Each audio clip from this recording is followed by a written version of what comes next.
आप सभी का भारत नीति प्रतिष्ठान की आज की वेबिनार में हार्दिक स्वागत है। हमारे साथ माननीय न्यायमूर्ति श्री आदर्श कुमार गोयल जी आप जुड़ चुके हैं। बाकी समाज, पर्यावरण और अन्य विषयों पर अपनी प्रतिष्ठा रखने वाले, काम करने वाले ऐसे बहुत से बुद्धिजीवी, शिक्षाविद, वैज्ञानिक आज हमारे इस वेबिनार में हमसे जुड़े हैं। आज का जो विषय है वो हमने रखा है पर्यावरण का जो संकट है और उसके भारतीय समाधान। आज की इस वेबिनार में हमारे मुख्य वक्ता माननीय न्यायमूर्ति श्री आदर्श कुमार गोयल जी हैं। हम सभी उनसे भलीभांति परिचित हैं, लेकिन कार्यक्रम की शुरुआत करते हुए आपका बहुत छोटा सा, क्योंकि आपने इतना काम किया है, बहुत विस्तृत अनुभव रहा है आपका न्यायपालिका में, लेकिन एक बहुत छोटा सा आपका परिचय देते हुए मैं कार्यक्रम की शुरुआत करूंगा। माननीय न्यायमूर्ति श्री आदर्श कुमार गोयल जी का जन्म हिसार हरियाणा में हुआ था। आपने बीए और एलएलबी पंजाब यूनिवर्सिटी चंडीगढ़ से आपने वहाँ ग्रेजुएशन और एलएलबी का की पढ़ाई की। उसके बाद आप bar council of Punjab and Haryana में आप एज एन एडवोकेट आप एनरोल्ड हुए और कुछ वर्षों तक, करीब लगभग 5 वर्षों तक आपने वहीं वकालत की। उसके बाद आपने दिल्ली हाई कोर्ट और उस सुप्रीम कोर्ट में 22 वर्षों तक आपने वकालत की। 1999 में आप सीनियर एडवोकेट के रूप में नामित हुए और 2001 से आप पंजाब और हरियाणा हाई कोर्ट में जज के रूप में आपने कार्यभार संभाल लिया। पंजाब और हरियाणा हाई कोर्ट के एक्टिंग चीफ जस्टिस का भी आपने काम किया 2011 तक और सीनियर मोस्ट जज के रूप में गुवाहाटी हाई कोर्ट आप गए और कुछ ही महीनों बाद आप वहां के चीफ जस्टिस भी बने। उसके बाद आप उड़ीसा हाई कोर्ट के आप चीफ जस्टिस रहे और 2014 जुलाई 2014 में आप सुप्रीम कोर्ट के न्यायाधीश बनाए गए। वहां अपना कार्यकाल पूरा करने के बाद 2018 में जुलाई 6 2018 से आप नेशनल ग्रीन ट्राइब्यूनल, भारतीय हरित अधिकरण के अध्यक्ष के रूप में आप अपने दायित्व का निर्वहन कर रहे हैं। और हम सब देखते हैं, पढ़ते हैं, सुनते हैं कि एनजीटी कितना प्रोएक्टिवली डिसीजंस भी ले रहा है, सरकार को पेनलाइज भी कर रहे हैं जहां जहां राज्य सरकारें या स्थानीय निकाय अपने दायित्व का पूरी तरह से निर्वहन नहीं कर पा रहे। वहाँ एनजीटी ने बहुत एक्टिव होके काम किया और सबसे बड़ा मैं मानता हूँ कि उपलब्धि है कि एनजीटी का बहुत बड़ा बैकलॉग जो था वो आपकी सक्रियता से तेजी से पूरा होने लगा है। न्यायपालिका में रहते हुए भी कई महत्वपूर्ण निर्णयों में आपका योगदान रहा। आपने निर्णय दिए जिनमें कोर्ट्स में, ट्राइब्यूनल्स में सीसीटीवी इंस्टॉल करना, इसमें आपका निर्णय है। मैट्रिमोनियल डिस्प्यूट में टेक्नोलॉजी का उपयोग करना, इसमें आपका है। SC/ST एक्ट है, उसके जो मिसयूज है उसके लिए प्रिवेंशन, उसके लिए क्या हो सकता है, उसके बारे में आपका बड़ा महत्वपूर्ण निर्णय है। तो इस प्रकार आपकी भूमिका बहुत रही है। लेकिन सबसे बड़ा पर्यावरण के लिए आपने जो, आज का हमारा विषय भी है, तो पर्यावरण के संरक्षण के लिए और भारत की विकास की जो स्थिति है, विकास की जो गति है, उसके साथ साथ हमारे देश का पर्यावरण संरक्षित रहे, बायोडाइवर्सिटी से लेके लाइवलीहुड से लेके सारे विषयों को समायोजित करते हुए बहुत बड़ा उत्तरदायित्व नेशनल ग्रीन ट्राइब्यूनल पर रहता है। और उसके अध्यक्ष के नाते न्यायमूर्ति गोयल साहब वहाँ काम कर रहे हैं और हमारे लिए आज बहुत ही आनंद का विषय है कि आज आपने समय दिया और हमारे इस वेबिनार में उपस्थित जो लोग हैं, और सभी लोग अलग अलग क्षेत्रों में लंबे समय से काम कर रहे हैं, समाज के विभिन्न क्षेत्रों में आपकी प्रतिष्ठा है। और विशेषकर पर्यावरण के क्षेत्र में आप सब चिंता रखते हैं, तो आपका मार्गदर्शन करने के लिए मैं निवेदन करूंगा हमारे न्यायमूर्ति श्री गोयल साहब से। एक छोटा सा विषय का परिचय ये है कि पर्यावरण का जो संकट है, यह हम सभी जानते हैं कि जो विकास की एक पश्चिमी अवधारणा आई और उस अवधारणा में प्रकृति का अधिकतम, प्राकृतिक संसाधनों का अधिकतम उपभोग करना और उसी के नाते उन्हीं प्राकृतिक संसाधनों के आधार पर औद्योगिक विकास करना, आर्थिक भौतिक विकास करना, यह एक अवधारणा बनी और उसकी देखा देखी पूरी दुनिया में लगभग काम उसी डायरेक्शन में, उसी दिशा में हुआ। तो उसके जो दुष्परिणाम, पश्चिम में जितना विकास, जिस तरीके से उपभोग बढ़ा, प्रति व्यक्ति भी बढ़ा और राष्ट्रीय स्तर पर भी बढ़ा, और उसका जो भार उन देशों पर आ गया जिन देशों का उतना उपभोग नहीं था, प्राकृतिक संसाधनों का उतना अंधाधुंध दोहन नहीं हो रहा था, उन देशों पर आ गया। और अब जब बातें शुरू हुई कि हमें पर्यावरण को संकट से बचाना है, पृथ्वी को बचाना है, तो अचानक जो पहले से विकसित हो चुके देश थे, उन्होंने उसकी पूरी, लगभग आप समझिए कि दायित्व है वो भारत जैसे ऐसे देशों पर डाल दिया जिन्होंने विकास करना शुरू किया था। अब यह एक बड़ी विचित्र स्थिति हो जाती है कि जहाँ जो गरीब देश हैं, उन्हें सड़कें बनानी हैं, उन्हें स्कूल बनाने हैं, उन्हें अस्पताल बनाने हैं, उन्हें रोजगार उत्पन्न करने के लिए उद्योग धंधों का विकास करना है। और अचानक से जो विकसित देश हैं, जो ये सब पहले से कर चुके हैं, वो कहने लगे हैं कि नहीं, आप सब ये सब काम रोक दीजिए क्योंकि पर्यावरण को इससे भार पड़ रहा है। तो असली स्थिति ये हो गई है कि आप ये समझिए कि एक एक पृथ्वी के ऊपर जो लगभग 80% जो भार विकसित देशों ने डाल दिया, वे अपनी जिम्मेदारी उतना नहीं निभा पा रहे हैं, लेकिन जो बाकी भी विकासशील देश हैं, गरीब देश हैं, उनके ऊपर अब पूरा दायित्व डाला जा रहा है। लेकिन बातें हो रही है, पर्यावरण के अलग अलग अंतर्राष्ट्रीय समिट हो रहे हैं, सम्मेलन हो रहे हैं, अभी भी एक सम्मेलन चल रहा है मिस्र में।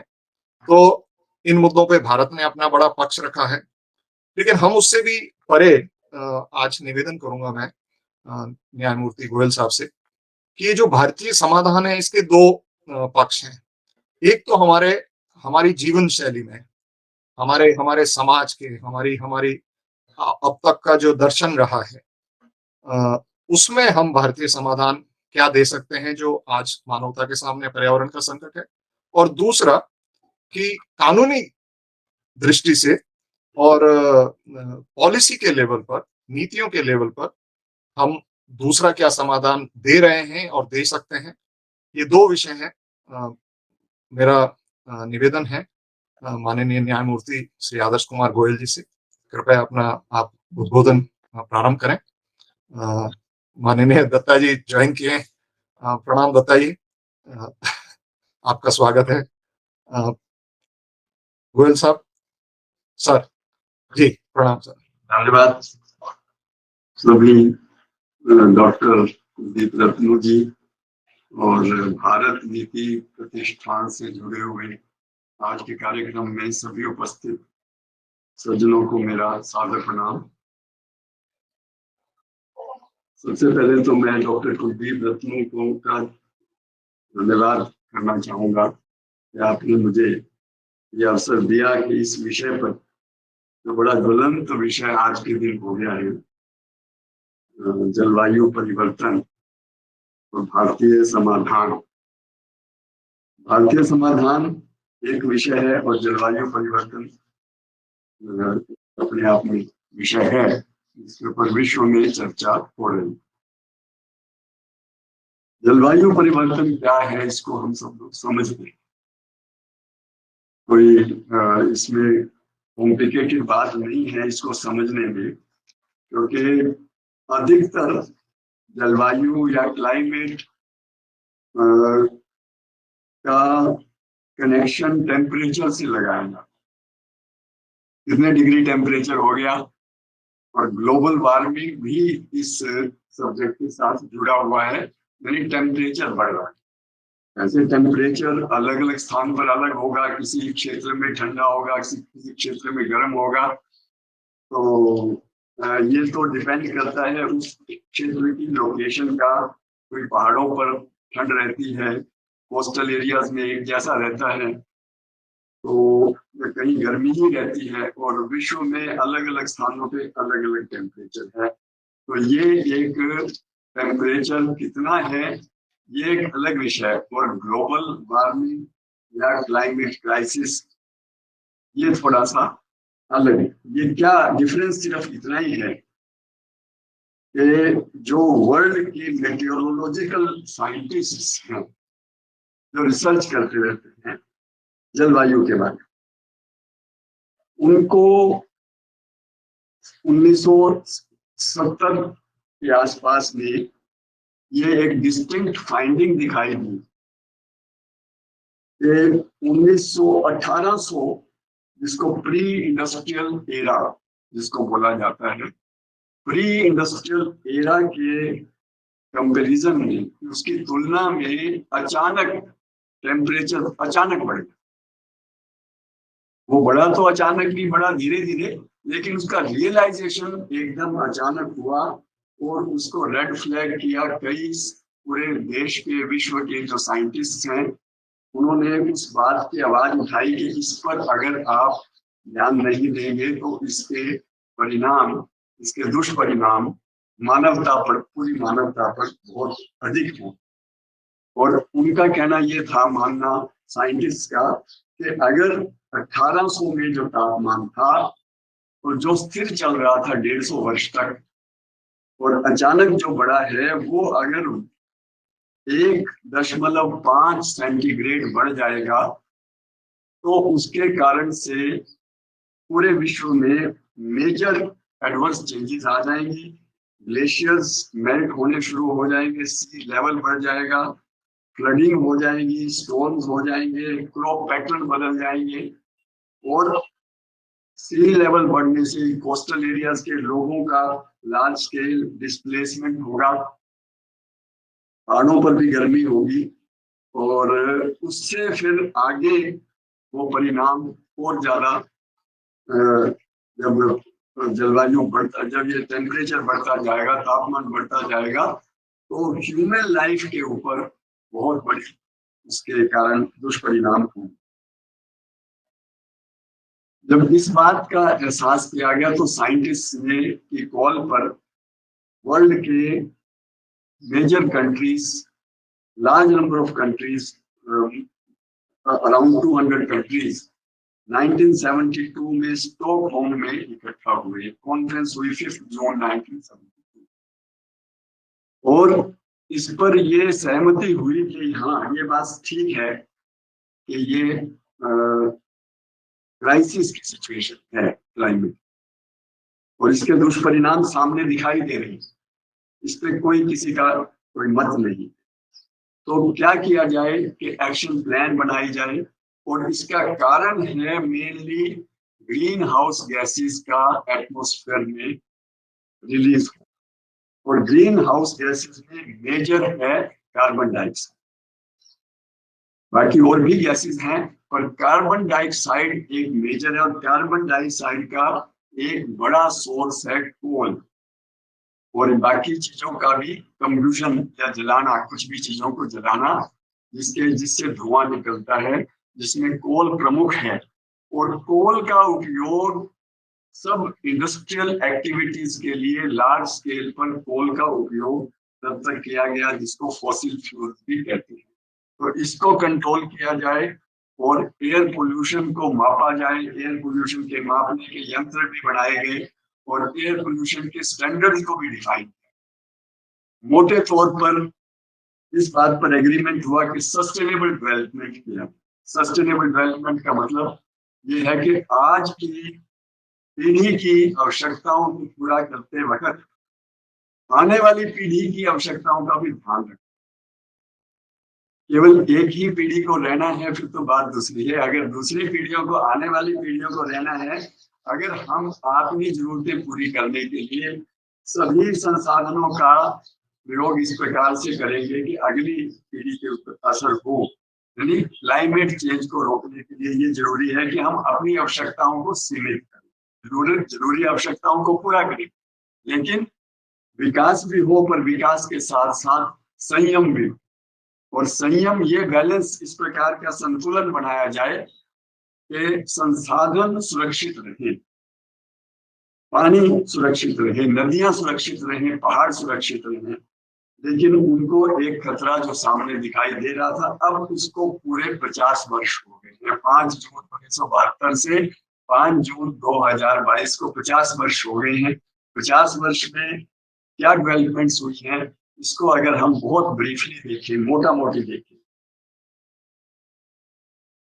जो इंस्टीट्यूशनल फ्रेमवर्क बना, उसके आधार पे बहुत सभी विश्व के सभी देशों में पहली चीज हुई पॉलिसी चेंज और लेजिस्लेटिव फ्रेमवर्क चेंज।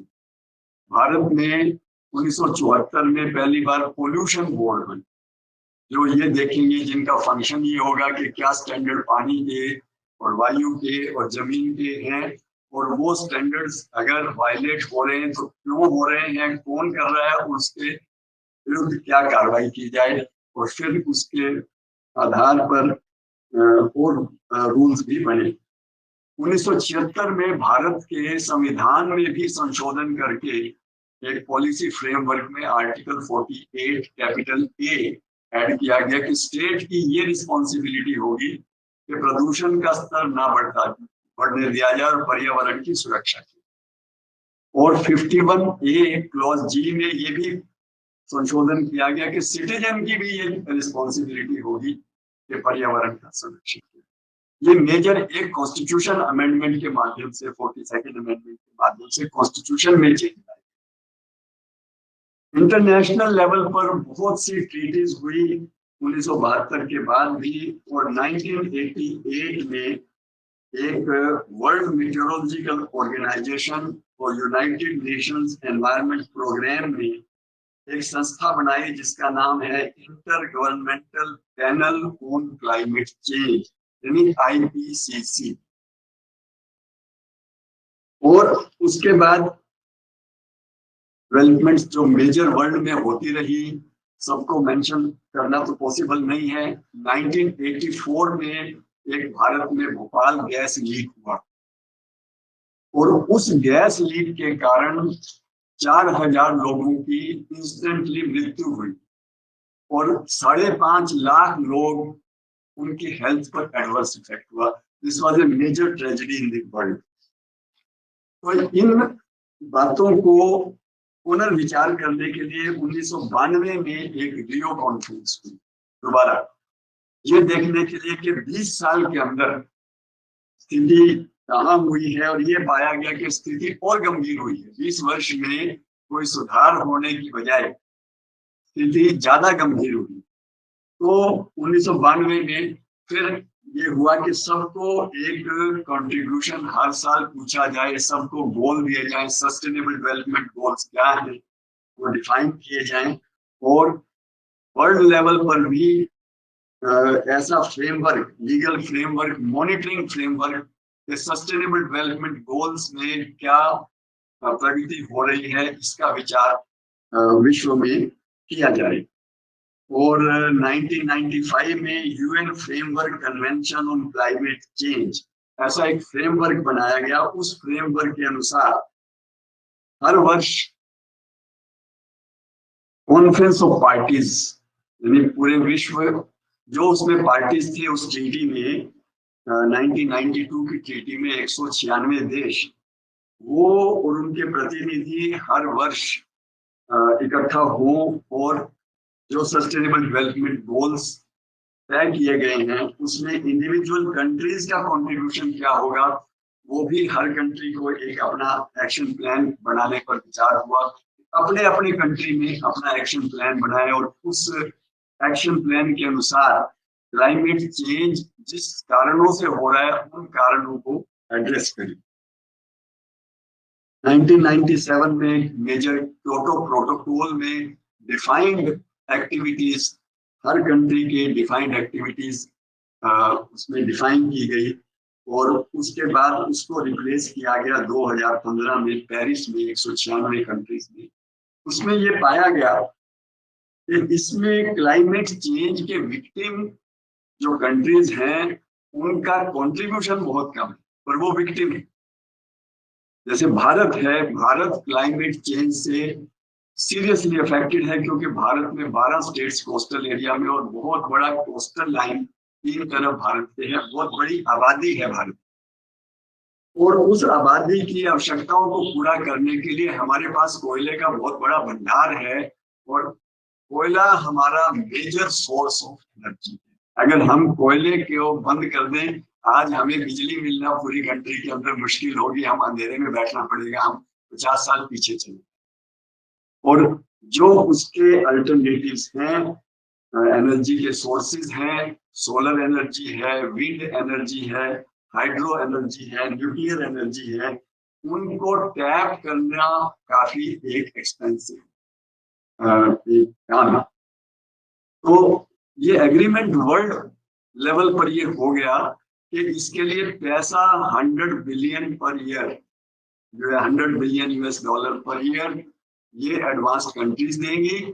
लेकिन जो सो कॉल्ड डेवलप्ड कंट्रीज, मैं इस डेफिनेशन में स्ट्रिक्टली नहीं जा रहा हूं, पर जैसा आम माना जाता है या कहा जाता है कि डेवलपिंग कंट्रीज इस कोयले के उपयोग का कम एनर्जी क्लीनर फ्यूल की तरफ जाएं और नॉन फोसिल फ्यूल की तरफ जाएं, उसके लिए compensation, climate finance, climate compensation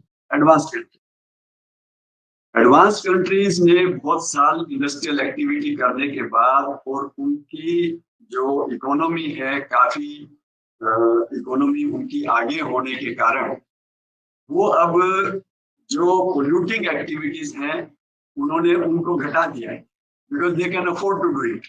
उसकी बजाय जो अनएम्प्लॉयमेंट है, जहाँ ज्यादा पॉपुलेशन है, जहाँ इकोनॉमी उतनी स्ट्रॉन्ग नहीं है, उन लोगों ने make in India, make in China, इस तरह के प्रोग्राम्स किए ताकि लोगों को रोजगार दिया जा सके। और उस मेकिंग के लिए, उस मैन्युफैक्चरिंग एक्टिविटी के लिए कोयला एक बड़ा साधन, जब तक उसका रिप्लेसमेंट नहीं होगा तब तक कोयला एक बड़ा साधन है। उसके कारण से उन कंट्रीज में, वो कंट्रीज विक्टिम्स भी हैं, और वो कंट्रीज अब क्लाइमेट चेंज में कंट्रीब्यूट भी कर रही हैं। लेकिन आज के दिन भी जो आईपीसीसी जो डाटा कंपाइल करती है, उसके अनुसार भारत का योगदान 4% है, अमेरिका का योगदान 25% है आज के दिन भी, जबकि भारत में इतनी बड़ी पॉपुलेशन और इतना वो है। ये ठीक है, पर इंडिया इज हाईली वल्नरेबल। तो भारत में ये national action plan on climate change, इसमें 8 मिशंस 2017 में भारत सरकार ने बनाए, जिसमें solar, enhanced energy efficiency, sustainable agriculture, sustainable Himalayan ecosystem, sustainable habitats, green India, strategic knowledge, water mission, इस प्रकार के बहुत से हमने अपने गोल्स बनाए। वो मिशंस हैं, डिफाइंड मिशंस हैं, और नेशनल मिशन के आधार पर स्टेट मिशन भी। किस प्रकार से क्लीन एनर्जी को किस प्रकार से प्रमोट किया जाए, और धीरे धीरे धीरे हम कोयले को छोड़कर क्लीन एनर्जी पे जाएं। ट्रांसपोर्ट सेक्टर हो या डोमेस्टिक सेक्टर हो, उसमें भी एलपीजी, बहुत बड़े लेवल पर एलपीजी का उपयोग, या इंडस्ट्रियल सेक्टर में भी, और ट्रांसपोर्ट सेक्टर में भी सीएनजी, इलेक्ट्रिक व्हीकल्स वगैरह वगैरह, इस प्रकार का। अब जो फाइनली लास्ट ईयर जो प्रधानमंत्री ने एक डिक्लेरेशन दी है ग्लासगो में, और उन्होंने एक पंचअमृत योजना डिक्लेयर की है, उसमें उन्होंने टारगेट्स अपने आप जो अपने इनिशिएटिव पर जो सभी देश ले रहे हैं, उसमें उन्होंने कहा है कि we will be carbon neutral by 2070। मतलब 2070 में हम कोई कार्बन जनरेट नहीं करेंगे, कार्बन डाइऑक्साइड जनरेट नहीं करेंगे 2070। यानी हमें 50 वर्ष चाहिए इस बात के लिए। 50 वर्ष के अंदर ऐसी योजनाएं बनेगी कि हम कोल को एज एनर्जी रिप्लेस कर दें, और expand the energy capacity not coming from fossil fuel to 500 gigawatt by 2030। यानी अगले 8 साल में हम 500 गीगावाट उसको कोल को रिप्लेस करके एनर्जी के जो नॉन कोल या नॉन फ्यूसिल फ्यूल्स हैं और cut the carbon intensity of economy by 45% by 2030, draw half of energy requirement from renewable sources by 2030, cut 1 billion tons of greenhouse gases emissions from the amount projected to the year 2030. तो ये एक भारत ने अपना एक mission world के सामने रखा है, तो जिसके कारण से हमारी ग्रीन हाउस गैसेस का जनरेशन 2070 में 0 पर आ जाएगा। लेकिन उसकी भी शर्तें हैं कि क्लाइमेट फाइनेंस वर्ल्ड से हमें एडवांस कंट्रीज हमें दें, हम हाइड्रोजन की तरफ और बायोफ्यूल, एथनॉल ब्लेंडिंग और कोल को रिप्लेस करने की जितने भी उसके अंदर सोर्सेज हैं उनको हम टैप कर रहे हैं, चाहे सोलर एनर्जी हो, विंड एनर्जी हो, हाइड्रो एनर्जी हो या न्यूक्लियर एनर्जी। ये एक मेजर ये क्लाइमेट चेंज है। लेकिन क्लाइमेट चेंज के परिणाम जो विश्व पर हैं वो 2070 में जब हम कार्बन एमिशन बंद करेंगे तब तक रुकेंगे नहीं। 50 वर्ष में धरती कहाँ पहुंचेगी और हम कहाँ पहुंचेंगे, ये एक विचार की बात है। तब तक क्या, ठीक है 50 साल बाद हम ठीक करेंगे, पर 50 साल तक क्या होगा? 50 साल कोई छोटा समय। 2030 में हम हाफ हमारी एनर्जी पर डिपेंडेंस कम करेंगे, but what about for next 8 years? इस बात का आंसर ढूंढना आसान नहीं है। इसके अतिरिक्त जो ग्लोबल वार्मिंग से वर्ल्ड पर असर होगा, बाकी कंट्रीज पर असर होगा, उसको तो छोड़िए, पर भारत के ऊपर असर अगर आप आईपीसीसी की लेटेस्ट फाइंडिंग्स देखें, उसके अनुसार ऑलरेडी 1.1 डिग्री सेल्सियस टेम्परेचर बढ़ चुका है इन द लास्ट 50 इयर्स।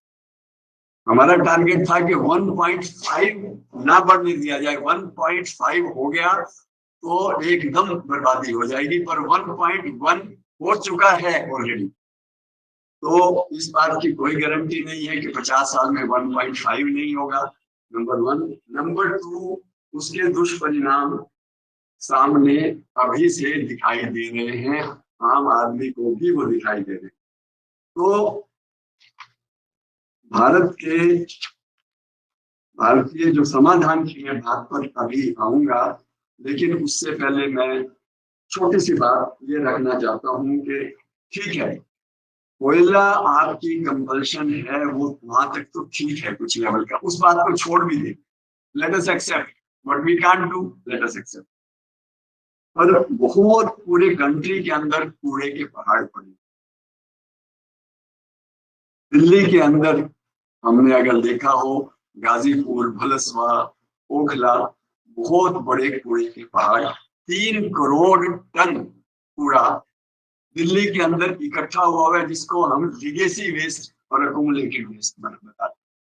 बहुत से रूल्स रेगुलेशंस, हर चीज के रूल्स रेगुलेशंस बने हैं। जो भारत में रूल्स रेगुलेशंस हैं उसके अनुसार जो कूड़ा जनरेट होता है वो सेम डे उसको रेमेडिएशन हो जाना चाहिए, उसकी प्रोसेसिंग हो जानी चाहिए। प्रोसेसिंग का मतलब क्या है? 2 प्रकार का, मोटा मोटा 2 प्रकार का कूड़ा अगर देखें, एक कूड़ा है जो हमारी किचन वेस्ट जिसको कहते हैं, सब्जी के छिलके हैं, बचा हुआ खाना है, या कुछ भी चीजें ऐसी हैं जिसको बायोडिग्रेडेबल भी कहते हैं। ये एक बहुत इजी टू हैंडल है, बट हैविंग डेंजरस कॉन्सिक्वेंसेस अगर उसको हैंडल ना करें।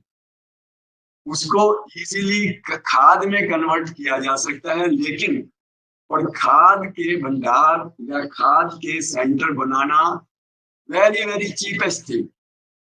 लेकिन हमने पूरे भारत में खाद के सेंटर सफिशिएंट नहीं बनाए हैं, जो कि हर गली मोहल्ले में बन जानी चाहिए, जिस पर कोई बहुत बड़ा खर्चा नहीं।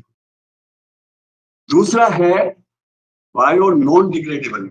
बायो नॉन डिग्रेडेबल ये सीट है, उसको हैंडल करना मुश्किल है कि उसका इमीडिएट खतरा नहीं है, क्योंकि जो बायोडिग्रेडेबल है, वेट कूड़ा है, उससे एकदम अगर कूड़ा पड़ा रहेगा, मक्खी मच्छर होंगे, बदबू आएगी और ग्राउंड वाटर को कंटेमिनेट करेगा, उसमें से लीचर जनरेट होगा। प्लास्टिक है या मेटल है या कंस्ट्रक्शन वेस्ट है, उसका परिणाम ऐसा खतरनाक एकदम नहीं। लेकिन जो रूल्स बने हैं, जो वेट वेस्ट को एकदम कंपोस्ट बनाएं ताकि हम केमिकल कंपोस्ट को रिप्लेस करके उसको हम वहां पर यूज कर लें, और जो ड्राई वेस्ट है उससे वेस्ट टू एनर्जी बनाएं या कंस्ट्रक्शन मटेरियल रिसाइकल करके बनाएं। जो चीजें रिसाइकल हो सकती हैं, जो मटेरियल रिकवर होके रीयूज मैन्युफैक्चरिंग एक्टिविटी में या अदरवाइज हो सकता है वो हो। लेकिन पहले जो फर्स्ट स्टेप है, separation of garbage, segregation of garbage at source, वही पूरे कंट्री में नहीं हो रहा है। या तो हम अपने घर में अलग जो 2 कूड़ादान रखने चाहिए वो 2 ना रखकर 1 रखते हैं। अगर हम 2 रखते हैं तो जो कूड़ा ले जाने वाले लोग हैं वो दोनों को मिक्स कर देते हैं।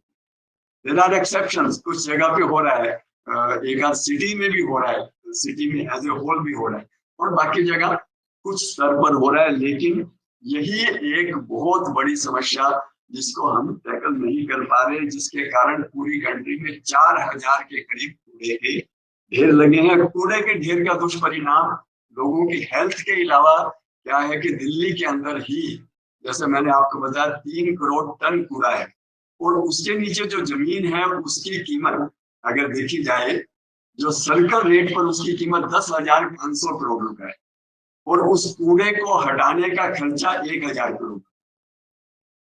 लेकिन इसको एग्जीक्यूट कौन करे?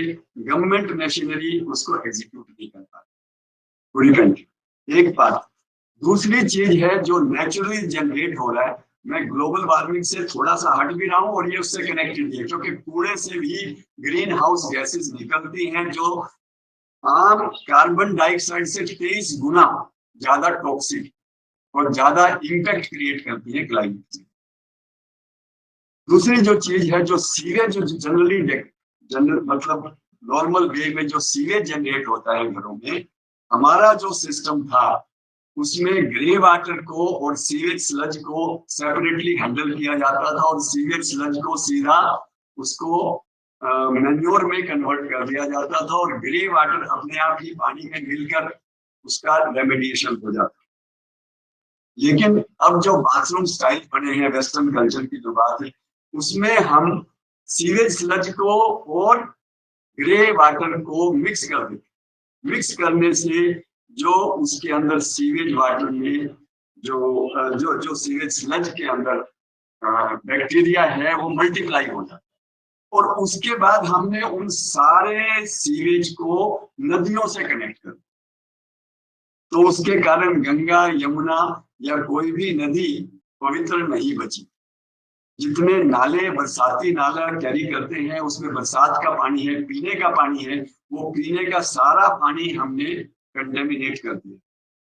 उसका रिजल्ट ये है कि आम आदमी को पीने का पानी का क्राइसिस हो रहा है। आम आदमी को छोड़िए, जानवर को अगर कोई भी पीने का पानी आसानी से, पक्षियों को, जानवर को उसकी कमी हो रही है, उससे बायोडाइवर्सिटी और वाइल्ड लाइफ तक अफेक्ट हो रहा है।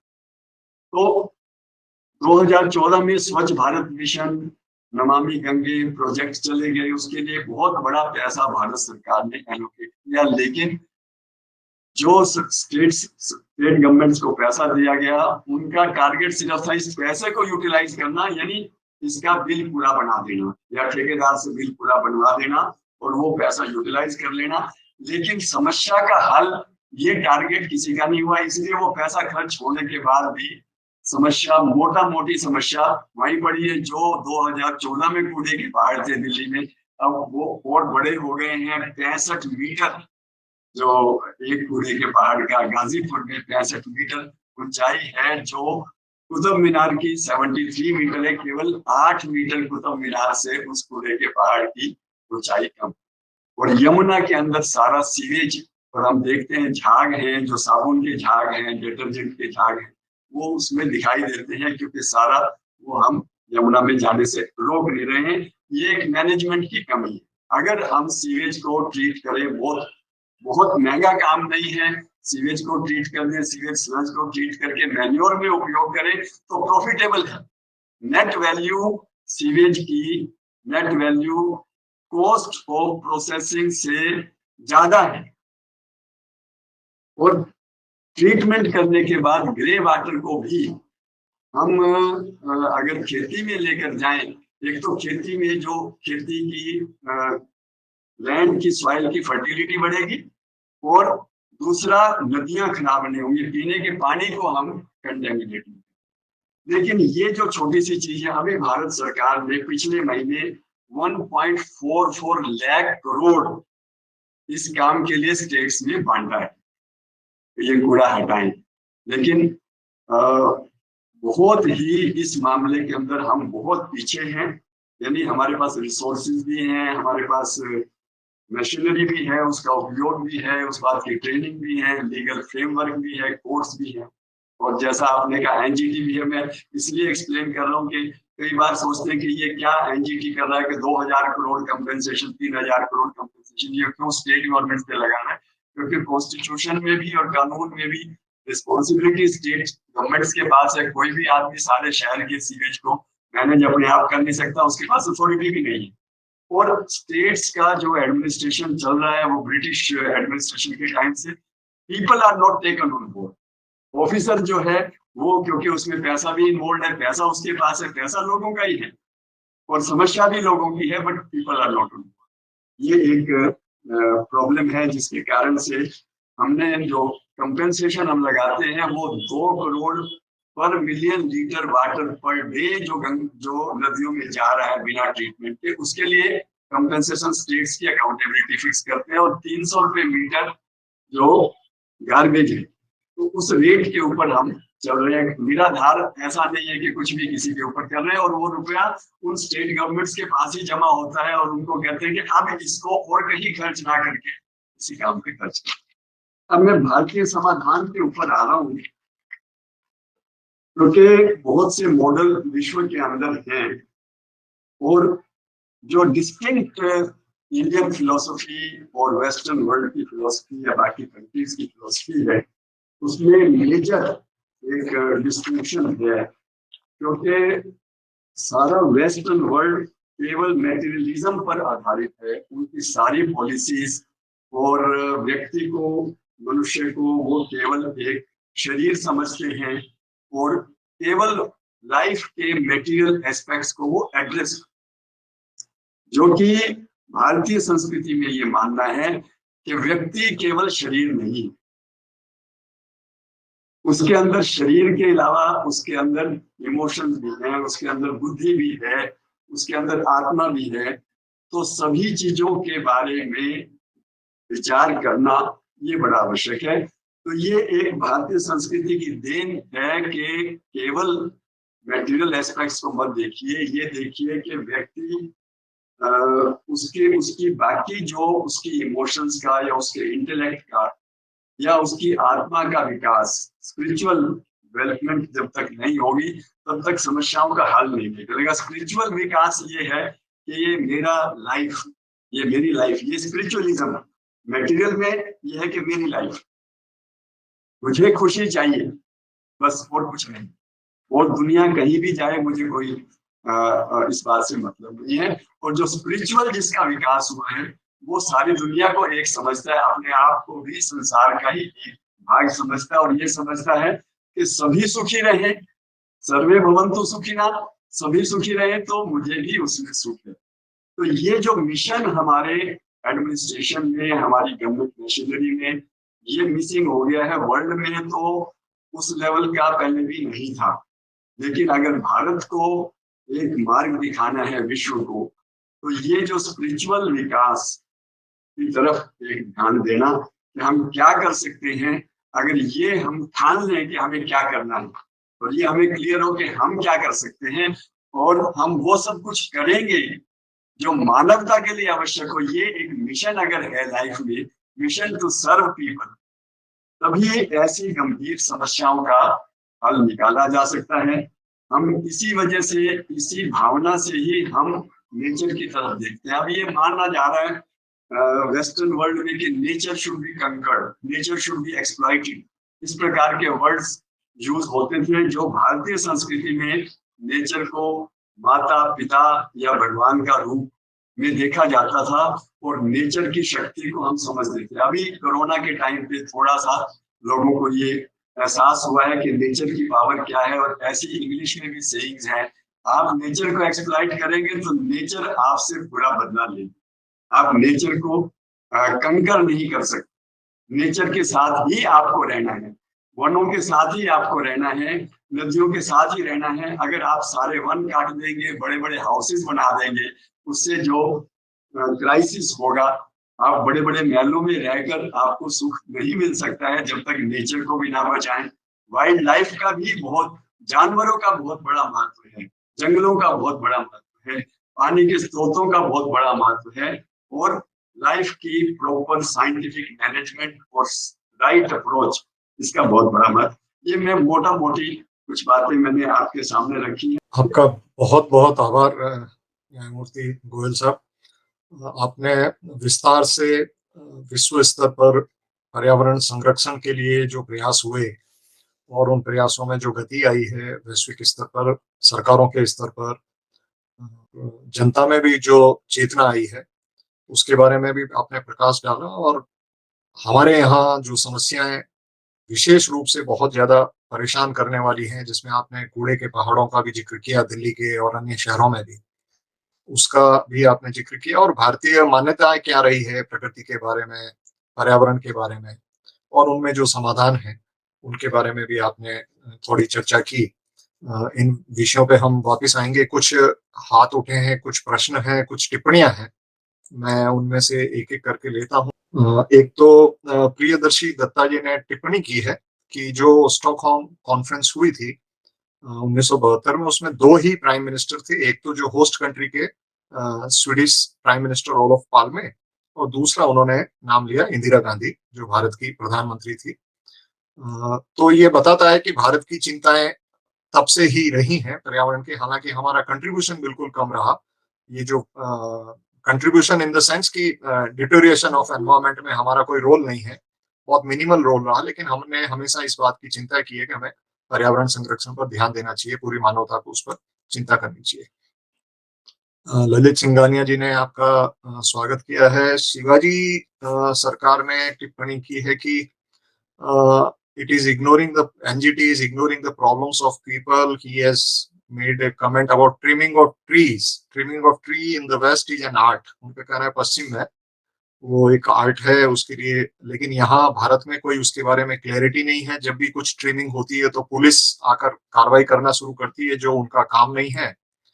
और दूसरा उनका एक प्रश्न है कि आपने अलाउ किया है स्क्रैपिंग ऑफ कार्स। तो स्क्रैपिंग अपने आप में एक पोल्यूटेंट एक्ट है, और चूंकि नई कार बनेगी तो उससे और ज्यादा पोल्यूशन बढ़ेगा और कार्बन रिलीज होंगे। तो इस पे भी उनका, मुझे लगता है, एक बड़ा विषय है जो बहुत सारे लोगों को परेशान कर रहा है, स्क्रैपिंग का मुद्दा। और इस पे कुछ हाथ भी उठे हैं, तो मेरे ख्याल से इस पे आपकी टिप्पणी, आप जो भी मार्गदर्शन करें। ये आपकी बात ठीक है कि 1972 में दो ही प्रधानमंत्री थे, इसमें कोई शक नहीं है। और भारत के प्रधानमंत्री की जो स्पीच है वो भी एक भारतीय दर्शन उस स्पीच के अंदर है, और उसमें अथर्ववेद से एक कोटेशन भी है कि सस्टेनेबल डेवलपमेंट अथर्ववेद में ही डिस्कस्ड है। सस्टेनेबल डेवलपमेंट का मतलब अथर्ववेद में ये है कि जितना हम नेचर से लें उतना नेचर को वापस दें, तो नेचर का संतुलन बना रहेगा। ये अथर्ववेद का श्लोक उस समय की प्रधानमंत्री ने उसमें अपनी स्पीच में मेंशन किया। और उनके जो पिताजी पहले प्रधानमंत्री थे, उनका भी एक स्टेटमेंट कि जब 1955 में हिमालयन कंकर, सो कॉल्ड कंकर, हिमालयन कंकड़, ये न्यूज छपी, तो उसका उन्होंने विरोध किया कि हिमालय को कभी कंकर नहीं किया जा सकता। हिमालय की पूजा की जा सकती है, हिमालय पर चढ़ा जा सकता है, लेकिन उसको कंकर कभी नहीं किया जा सकता। ये उन्होंने अपने फादर की स्टेटमेंट को भी अपनी स्पीच में लिया। ये बात ठीक है। उतना सीरियसनेस वर्ल्ड लेवल पर जो साइंटिस्ट की हुई है पॉलिटिकल लेवल पर वो सीरियसनेस नहीं दिखाई गई। ये आपकी बात ठीक। जहां तक व्हीकल्स की रिसाइकलिंग की बात है, ये बात ठीक है कि व्हीकल बनना ये एक बड़ी समस्या है, क्योंकि हम विकास का पैमाना इतने व्हीकल्स कंट्री में बन रहे हैं, इसको ही मान चुके, या हमारी फॉरेन डायरेक्ट इन्वेस्टमेंट पॉलिसी में व्हीकल की मैन्युफैक्चरिंग पर कंट्रोल नहीं हो रहा है। जितने व्हीकल नहीं चाहिए उतने भी बन रहे हैं। नंबर 2, नंबर 3 सबसे इंपॉर्टेंट पर्यावरण की दृष्टि से है कि किसी भी शहर की, किसी भी एरिया की, किस ह्यूमन एक्टिविटी की क्या सीमा है।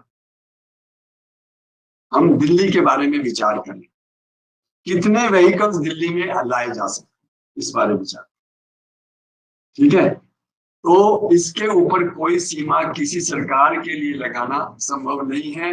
और व्हीकल्स कितने होते जाएंगे, ना उनके खड़ी करने की जगह है ना कुछ है। और जितने पुराने होंगे, अब डीजल और अब यूरो 6 हो गया है, ये गवर्नमेंट की पॉलिसीज हैं यूरो 6। और 15 साल पुराने पेट्रोल, 10 साल पुराने डीजल व्हीकल्स, ये सुप्रीम कोर्ट के ऑर्डर से बैंड हैं। और एनजीटी को भी सुप्रीम कोर्ट के ऑर्डर के अनुसार ही चलना पड़ता है।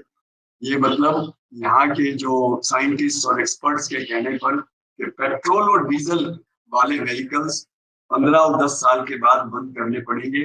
सभी व्हीकल्स के ऊपर बैन नहीं है, नंबर 1। नंबर 2, उनको स्क्रैप करना जरूरी नहीं है। Scrapping policy government of India की बनी है, और उसमें ये है कि उन व्हीकल्स को आप चाहें तो दूसरी जगह ले जाएं, एनसीआर से बाहर ले जाइए, क्योंकि एनसीआर का एयर क्वालिटी इंडेक्स इस बात को परमिट नहीं करता कि थोड़ा भी पोल्यूशन लोड हो। And according to scientific studies उन व्हीकल से पोल्यूशन होगा। तो व्हीकल्स को आप दूसरी जगह ले जा सकते हैं, ये एक ऑप्शन अवेलेबल। दूसरी ऑप्शन अवेलेबल है कि मैन्युफैक्चरर्स उन व्हीकल्स को खरीद लें, उसको स्क्रैप ना करें, उसको नए सिरे से व्हीकल बनाकर उसका मतलब वो स्क्रैपिंग पॉलिसी का पार्ट है कि वो स्क्रैप माना जाएगा अगर मैन्युफैक्चरर उसको ले लेते।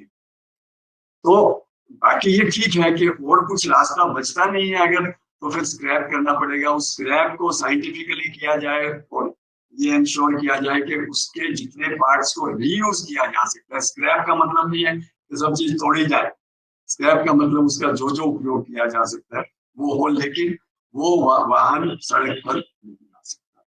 ये हो सकता है गलत हो, ठीक हो, ये एक डिबेट का विषय। पर ये क्योंकि सुप्रीम कोर्ट के ऑर्डर से कवर्ड है, इसमें एनजीटी के पास एज सच कोई डिस्क्रिप्शन नहीं। फिर ललित सिंघानिया जी का प्रश्न है कि क्या बढ़ती जनसंख्या को पूरी तरह नियंत्रित किए बिना केवल तकनीकी के आधार पर कार्बन न्यूट्रल अर्थव्यवस्था संभव है? क्या स्कूल और कॉलेजों में पर्यावरण पर जनसंख्या के दुष्प्रभावों को पढ़ाना अनिवार्य नहीं करना चाहिए? तो पॉपुलेशन का इम्पैक्ट है वो संख्या तो को नियंत्रित करना बहुत आवश्यक है, नंबर 1।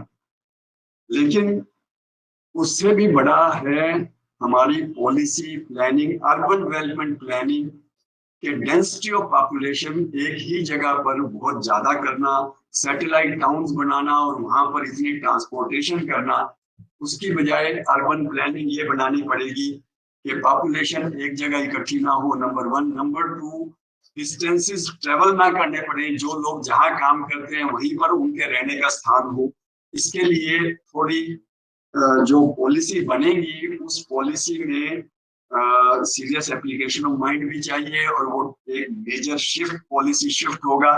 दूसरा, उसमें कुछ लोग एडवर्सली अफेक्ट भी हो सकते हैं, ऑफेंडेड भी हो सकते हैं, और पॉपुलिस्ट गवर्नमेंट कहाँ तक उस मामले को उठा सकते हैं। Population control, yes it is required, but more than population control, population planning और हैबिटेशन प्लानिंग और एक्टिविटीज की प्लानिंग, ये कम्प्रिहेंसिव प्लानिंग जो आज तक शायद कम्प्रिहेंसिव अर्बन डेवलपमेंट मॉडल्स उसके ऊपर अभी विचार नहीं, जिसकी बड़ी आवश्यकता है। रामनिवास जिंदल जी की एक टिप्पणी है कि one school of thought says that adverse climatic incidents are due to shifting of climate. तो क्लाइमेट स्केप्टिक्स अलग हैं, उसके ऊपर अलग थ्योरीज भी हैं, तो वो एक टिप्पणी आपने की है। वो रामनिवास जी की बात ठीक है, वो साइंस में बहुत सारी थ्योरीज होती है, साइंस कभी सिर्फ एक ही थ्योरी पे चलती भी नहीं है, लेकिन ये एक सच्चाई है कि ग्लोबल वार्मिंग हो रही है और ग्लोबल वार्मिंग का मेन कारण है इंडस्ट्रियल एक्टिविटी या बर्निंग ऑफ फॉसिल फ्यूल्स और combustions and discharge of green house gases. उसके बहुत से कारण है। अब बिल्डिंग्स के ऊपर भी है, पर अब जितनी बिल्डिंग नई बन रही है, बड़ा बड़ा बोर्ड लगाते हैं ग्रीन बिल्डिंग, लेकिन अंदर फ्रेश एयर का सर्कुलेशन नहीं। AC round the clock unnecessary भी चलाया जाता है, लाइट्स अननेसेसरी भी बहुत ज्यादा लाइट्स चलाई जाती हैं, जबकि बहुत कम लाइट से काम चल सकता है। पंखे लगे ही नहीं है, एसी पर फोर्स आपको एसी चलाना पड़ता है। गाड़ियों में सब में एसी कंपलसरी इसलिए है कि एयर क्वालिटी बाहर की ठीक नहीं। तो ये एक कम्प्रिहेंसिव पॉलिसी प्लानिंग ऐसी चाहिए जिसमें एसी का कम उपयोग, क्योंकि एसी से भी ग्रीन हाउसेस गैसेस जनरेट होती हैं। तो ये जो घरों में वेंटिलेशन प्रॉपर होनी चाहिए और फ्रेश एयर और फ्रेश लाइट के ऊपर डिपेंडेंस जितनी अधिक हो सके, वो एक बड़ा मेजर पावर सेविंग प्रोग्राम हो सके। दूसरी उनकी टिप्पणी है रामनिवास जिंदल जी की कि concept of environmental compensation appears to be wonderful idea, but is it not taking money from one pocket to another while criminal justice system at envisaged in environmental laws has been undermined? ये आपकी बात थोड़ा सा बड़ा debate का विषय है। मैं बहुत छोटे बहुत थोड़े शब्दों में उसको एक्सप्लेन करने का प्रयास कर रहा हूँ। जो तो प्राइवेट प्लेयर्स हैं, इंडस्ट्री, अगर उसने पोल्यूटेंट्स को वाटर बॉडी में डिस्चार्ज किया या गैसेस को एटमॉस्फेयर में डिस्चार्ज किया, तो हमारा जो क्रिमिनल जस्टिस सिस्टम है सब्सटेंशियली पैरालाइज्ड है, फेल हो चुका है, क्योंकि उसमें टाइम इतना ज्यादा लगता है और उसमें जो स्टैंडर्ड ऑफ प्रूफ है जो रिक्वायर्ड है उसको प्रोसिक्यूट करेगी स्टेट की मशीनरी एडिक्वेट नहीं है, वो कभी भी उसका गिल्ट साबित करने में सक्षम नहीं। आज तक कितने लोगों को सजा हुई। 1974 में क्रिमिनल ऑफेंस बना है वाटर पोल्यूशन, 1981 में एयर पोल्यूशन और एनवायरमेंटल पोल्यूशन 1986 में। लेकिन आप बताइए कि सर्वे देखिए कितने लोगों की प्रोसिक्यूशन हुई, कितने लोगों को सजा हुई। मेरा ख्याल है शायद कोई एक्सेप्शन, इक्का दुक्का लोगों को सजा हो। तो पोल्यूटर केस में वो स्टैंडर्ड ऑफ प्रूफ नहीं चाहिए, तुरंत पैसा नहीं भरेंगे तो उसकी बिजली कट जाएगी। तो प्राइवेट प्लेयर के अगेंस्ट इफेक्टिवली इन्फोर्स उसको किया जा सकता है, नंबर 1। दूसरा है एक जेब से दूसरी जेब, उसमें एक जेब से दूसरी जेब नहीं है, वो प्राइवेट आदमी से लेकर वो सरकार के पास या पब्लिक के पास आ गया है वो पैसा, नंबर 1। नंबर 2, उस फाइंडिंग से उसको फंडिंग और उसके बैंक से लोन लेने में और उसकी क्रेडिबिलिटी के ऊपर क्वेश्चन मार्क है कि you are not environmental compliant, तो कई बैंक्स लोन देने से रिफ्यूज कर देते, नंबर 1। सेकंड है गवर्नमेंट। अब गवर्नमेंट में आप किसकी जिम्मेवारी फिक्स करके क्रिमिनल साइड पर उसको प्रोसिक्यूट करके सजा करवा दें, ये प्रैक्टिकली इम्पॉसिबल जैसी बात है। और ये ठीक है कि पब्लिक मनी आप ले रहे हैं, एक जेब से दूसरे में जा रहा है, इसमें कोई शक नहीं। उस प्रोसेस में भी अकाउंटेबिलिटी फिक्स होती है। अगर किसी भी सरकार पे पैसा लगा, किसी भी डिपार्टमेंट पे हुआ, उस डिपार्टमेंट के सभी ऑफिसर्स के ऊपर रिफ्लेक्शन हो रही है। और ये हमने अभी शुरू किया है कई साल के बाद, ये देखने के बाद और कोई रास्ते नहीं है। जब ये कंपेंसेशन लगाना शुरू किया है तो अब बहुत प्रेशर में, हाईएस्ट लेवल तक सब लोग प्रेशर में आ गए, क्योंकि चीफ सेक्रेटरी है उसको भी आगे प्रमोशन लेनी है, अर्बन डेवलपमेंट सेक्रेटरी है उसकी फेलियर जब रिकॉर्ड होती है उसका भी आगे करियर एडवर्स। नंबर 1। नंबर 2, उनको वर्ल्ड बैंक से पैसा ले रही सरकारें, क्या क्या कर रही हैं स्टेट गवर्नमेंट्स की सरकारें, वर्ल्ड बैंक से भी पैसा ले रही है कि साहब इससे ग्रीन हाउस गैस की जनरेशन कम होगी, क्लाइमेट चेंज इफेक्ट होगा, हमें पैसा दीजिए। और सेंट्रल गवर्नमेंट से भी पैसा ले रहे हैं और उस दोनों पैसे का भी उपयोग नहीं कर रहे। तो अब जब हम ये फाइंडिंग दे रहे हैं कि आपने कुछ नहीं किया 50 साल में, या आपके कूड़े के पहाड़ को ही उठा नहीं रहे हैं, तो उनको वर्ल्ड बैंक से लोन लेने में भी डिफिकल्टी होगी और गवर्नमेंट ऑफ इंडिया से भी ग्रांट लेने में मुश्किल होगी। तो इसके कारण से और पर्सनली उनका करियर भी कुछ हद तक jeopardize हो गया। तो प्रैक्टिकल सिचुएशन को देखते हुए हमने ये शुरू किया है। There can be different views. जी सर, एस के जैन साहब ने टिप्पणी की है कि पर्यावरण और प्रकृति के बीच की जो थिन लाइन है उसे मिटाना होगा, जैसा कि आपने नेचर के ऊपर बोला। एक टिप्पणी है। अविनाश गुप्ता जी ने पूरे प्रेजेंटेशन आपका जो था उद्बोधन, उस पे आभार व्यक्त किया है। संचिता जिंदल जी का प्रश्न है कि NGT had imposed crores of rupees of environmental compensation on states for waste for failing to, you can say, provide waste management. Has any state deposited that environmental Yes, compensation, and what is their reaction? most of the states have deposited, और deposit वो किसी और के पास नहीं है। Deposit उस state का उस स्टेट के पास ही है। It is in a way allocation of fund earmarked only for that purpose. It is put in a ring-fenced account under the chief secretary of that state to be used only for that purpose. Coupled with the finding that you are violator and you have caused loss to the environment to this extent. Ramniwas जी का एक और प्रश्न है, vehicle scrap policy is not consumer friendly. टिप्पणी है, it is car manufacturing company friendly policy.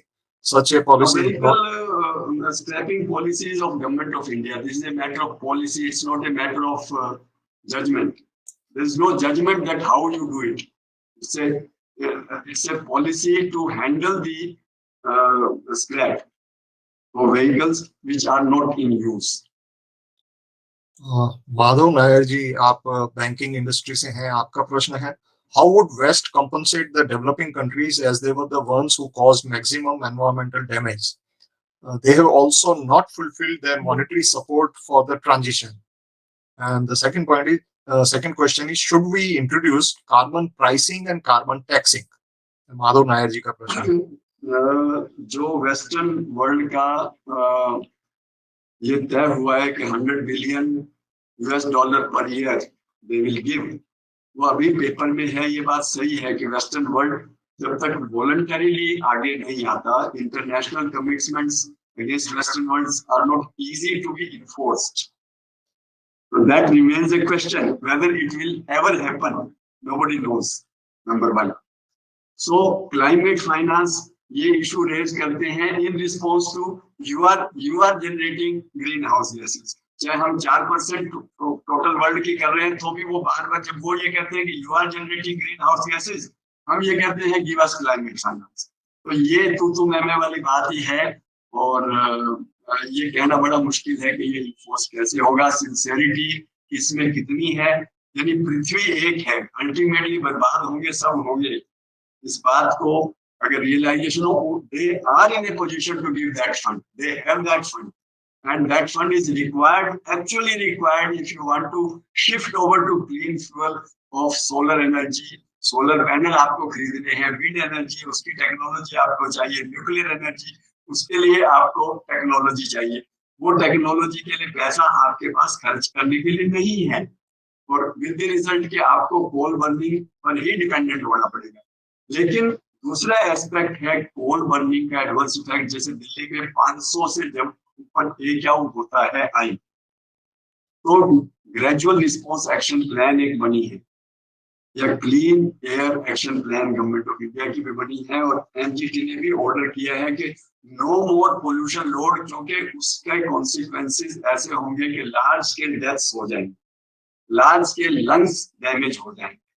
तो उसके कारण वो जो है वर्ल्ड क्लाइमेट चेंज से कैसे अफेक्टिव होगा, प्रभावित होगा, दूरगामी परिणाम क्या होंगे वो अलग है, पर इंस्टेंट परिणाम होंगे। आज ही अगर उस एक्टिविटी को ना रोकें आप, जब 300 से ऊपर क्या हो जाता है, जब सीवियर क्रिटिकल और very severe condition air quality की हो जाती है, जिसमें घर से बाहर बच्चे निकल नहीं सकते, छोटे बच्चों की मृत्यु हो जाएगी, बूढ़े लोगों की मृत्यु हो जाएगी, घर के अंदर कैसे बंद करेंगे? आपने कोरोना में घर के अंदर बंद होकर देखा है कि घर से बाहर निकलना भी ह्यूमन वेलफेयर के लिए कितना आवश्यक है। तो कम से कम बाहर सांस ले सके, ये स्थिति तो आपको अपने इंटरेस्ट में लानी पड़ेगी। तो इसके लिए तो आपको जहां तक पॉसिबल हो कोल बर्निंग, जो high hotspot of air pollution है, जैसे मैं आपको बता दूं पूरी कंट्री के अंदर एक आजकल ऑनलाइन सिस्टम हो गया, ऑनलाइन मॉनिटरिंग इक्विपमेंट्स लगे हैं और आपने देखा होगा सड़कों पे भी कई जगह इक्विपमेंट लगे हैं एयर क्वालिटी के। आप मोबाइल में भी खोलते हैं ये क्या हुआ टाइप करिए तो वो आता है। वो क्यों आता है? क्योंकि वो मॉनिटरिंग स्टेशन से कनेक्टेड। अब मॉनिटरिंग स्टेशन के आधार पर ये एयर पोल्यूशन का मेजरमेंट होता है, PM 2.5 PM 10 कितना है और नॉक्स और सॉक्स कितना है, कार्बन डाइऑक्साइड कितना है, CO2 कितना है। तो वो जो मेजरमेंट करने के इक्विपमेंट है वो जैसे हवा टच करती है वो सेंसर उसकी रीडिंग करके वो बता देता है। उसके आधार पे अभी नंबर 132 हो गया शायद, नॉन अटेनमेंट सिटी एक कंसेप्ट है एनवायरमेंटल साइंस में। नॉन अटेनमेंट सिटी का मतलब है जहाँ 5 साल तक कभी भी जो वायु की गुणवत्ता है उसके जो मानक डिक्लेयर्ड घोषित मानक हैं उनके अनुरूप नहीं है तो उसको बोलते हैं नॉन अटेनमेंट सिटी। और वो जो एयर क्वालिटी मॉनिटरिंग स्टेशन है उसमें जो डाटा रिकॉर्डेड है उसके आधार पर होती है और वो ग्राफ बढ़ता जा रहा है। नॉन अटेनमेंट सिटीज का नंबर बढ़ता जा रहा है, हॉटस्पॉट्स का नंबर बढ़ता जा रहा है। उसके कारण है व्हीकल्स और पोल्यूटिंग एक्टिविटी, चाहे सीक्रेटली छोटी मोटी इंडस्ट्री कोई चला रहा है, चाहे कोई टायर जला रहा है, चाहे कोई पत्ते जला रहा है, पर उसका दुष्परिणाम और जहाँ पोल्यूशन लेवल ऑलरेडी है, पोल्यूशन रोड की एसिमिलेटिव कैपेसिटी नहीं है, तो थोड़ी एक्टिविटी भी बड़ी, यानी जिसको कहते हैं कि डूबते को तिनके का सहारा या मतलब last load on the camel whatever we say. तो ये खतरनाक सिचुएशन है जिसमें बहुत जागरूकता की आवश्यकता है और किसी भी सूरत में ब्रीदेबल एयर तो एटमॉस्फेयर में हमें मैनेज करनी ही पड़ेगी। इसके लिए पूरी सोसाइटी को एकजुट होना पड़ेगा, सरकार को और पब्लिक को मिलकर काम करना। कार्बन प्राइसिंग और कार्बन ट्रेडिंग ये कंसेप्ट वर्ल्ड ओवर में है कि अगर आपने कार्बन जनरेट कम की, जो एवरेज कार्बन जनरेट होती है, तो उसका आपको क्रेडिट मिलेगा और आपने ज्यादा की तो उसका डिस्क्रेडिट मिलेगा। These are only policies to encourage and discourage particular. ये कोई सुधार या कोई समाधान नहीं, ये एक सुपरफिशियल या एक माइनर वो एक स्ट्रेटजीज हैं टू मेक पीपल कंप्लायंट और टू इनकरेज पीपल। जैसे बिजली में आपको कंसेशन मिलेगा अगर 300 यूनिट से कम यूज करिए, तो इस तरीके की सिचुएशन। संचिता जी ने एक टिप्पणी की है, It may not be, you may be right, हम इसको सुपरफिशियल ना कहें, but this is strategy.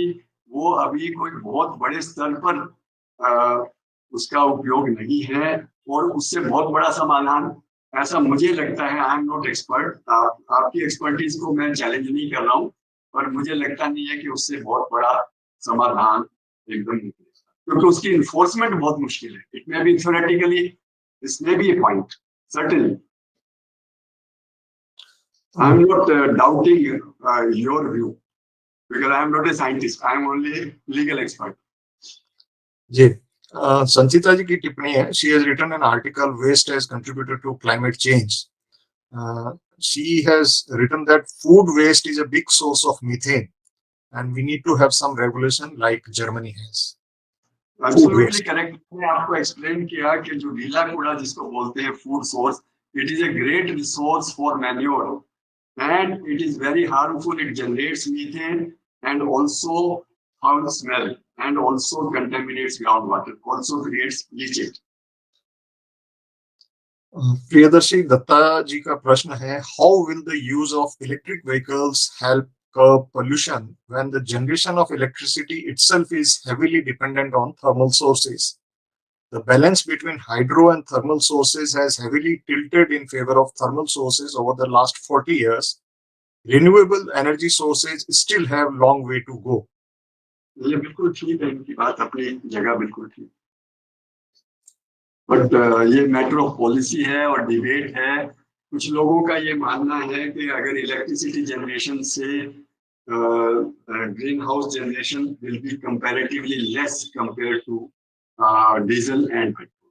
That is, some people believe that emissions from diesel and petrol are more harmful or more in quantity compared to electric. That's a matter of study and debate. Next question is from Lakshmi. Most of the acts relating to environmental protection came into force in the 70s and 80s. Considering that the situation has changed since then, should India have a comprehensive act to combat climate change? ये हो सकता है, मतलब कानून तो बदलते रहते हैं सोसाइटी की नीड्स को पूरी करने के लिए, लेकिन कानून अपने आप में रुकावट नहीं है। आज के दिन मेन प्रॉब्लम है कंप्लायंस में। जैसे कूड़ा मैनेज होना चाहिए, ये तो कानून है ही, तो नहीं हो रहा है। तो कानून से ज्यादा इम्पोर्टेंट है उसकी और कंप्लायंस। ठीक है, कानून बन जाए, सब एक में कंपाइल हो जाए, दैट में फैसिलिटेट सर्टेनली। आपका मतलब आपकी बात इम्पोर्टेंट है, I am not saying undermining it, but at the same time उसके कारण ही सारा प्रॉब्लम है या उससे समाधान निकल जाएगा, ये कहना थोड़ा सा मुश्किल। संजीव कुमार जी ने बायो माइनिंग पे लिखा है, bio mining is being promoted with fresh waste being permitted to dumping ground. This leads to further waste accumulation and there is no audit of waste. Where will RDF go? Cement plants are not ready to take and it is uneconomical as transportation cost is high. Cement plants are far apart. ऐसा नहीं है। देखिए, जो waste है वो आपको manage तो करना ही है, उसको अकोमोडेट करने का तो लाभ नहीं है, उसको उठाना तो पड़ेगा। सीमेंट प्लांट भी लेने को तैयार है, बात इकोनॉमिक्स की है।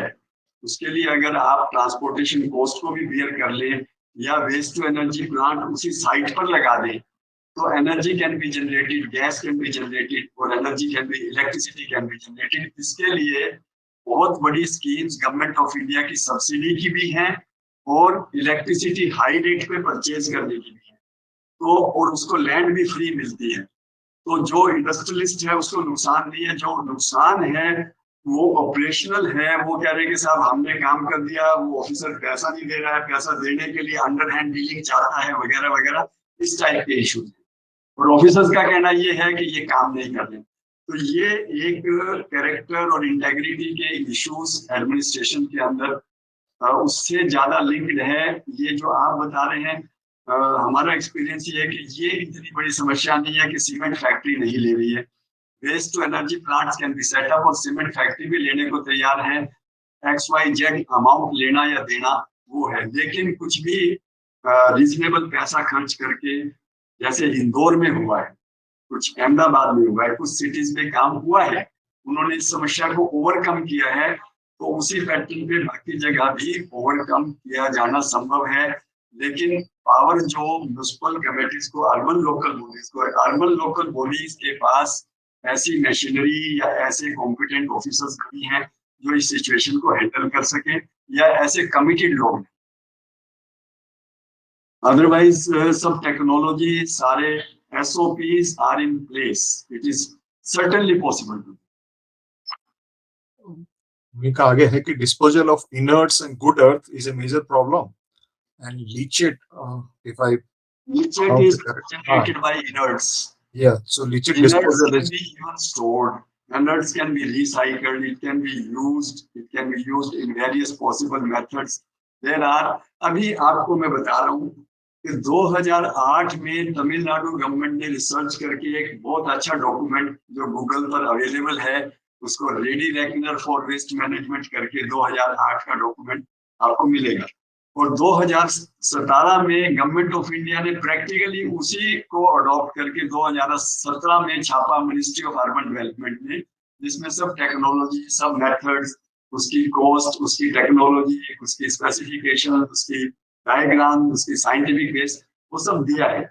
और there are places like Indore, like Ahmedabad, जहाँ बहुत बड़े बड़े कूड़े के पहाड़ों को लिक्विडेट किया गया। और बाकी जगह कुछ जगह काम हो रहा है, पूरी जानकारी मेरे पास नहीं। सेंट्रल पोल्यूशन बोर्ड ने SOPs बनाया कि किस प्रकार से उसको करना चाहिए साइंटिफिकली, तो it is not impossible thing.